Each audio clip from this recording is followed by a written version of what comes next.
हरि ओम। सहस्रशीरेखा पुरुषः सहस्राक्षः सहस्रपात् स भूमिभूः सर्वतः स्मृत्वा त्यतिष्ठदशांगुलम्।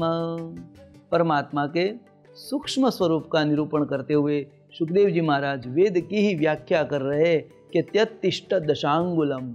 परमात्मा सभी जीवों के अंदर एक प्रादेश मात्र के स्वरूप में विराजित रहते हैं। जैसे कि त्यतिष्ठ दशांगुलम, 10 अंगुल मात्र परमात्मा सभी के हृदय में विराजित रहते हैं।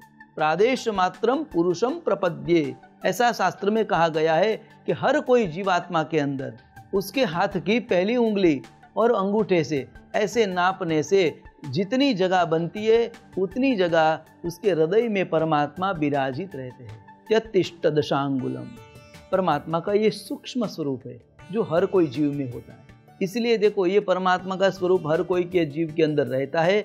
इसलिए ही देखो हर जीव परमात्मा के समान है। कैसे है? तो परमात्मा सत्य रूपी है, परमात्मा सत्य स्वरूप है, उसे सत्य पसंद है, सत्य ही परमात्मा है। इसलिए हम सत्य की पूजा करते हैं, सत्य नारायण की पूजा करते हैं, सत्य की उपासना करते हैं।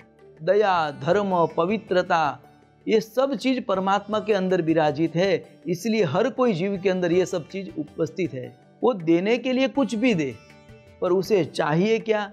तो सत्य चाहिए। उसे चाहिए क्या? दया चाहिए। बहुत से ऐसे लोग देखे कि अपने लिए दया और किसी और के लिए तो कि निष्ठुरता देते हैं। तो जो अपने लिए दया चाहते हैं तो वो दया चाहने का अर्थ है वो उसके अंदर परमात्मा स्वयं विराजित है। अपने लिए पवित्रता चाहते हैं तो अपने लिए पवित्रता का अर्थ है उसके अंदर पवित्र परमात्मा विराजित है। किसी के ऊपर क्रोध करे तो चलेगा, पर अपने ऊपर कोई क्रोध करे तो हमें बुरा लगता है। क्यों? क्योंकि अंदर शांताकारम भुजग शयनम, अंदर परमात्मा शांत आकार बैठे हैं, इसलिए किसी का क्रोध उससे सहा नहीं जाता। तो ऐसे परमात्मा सभी के हृदय में प्रादेश मात्रम पुरुषम वसंतम, परमात्मा प्रादेश मुद्रा से, प्रादेश मात्र के स्वरूप से परमात्मा विराजित रहते हैं।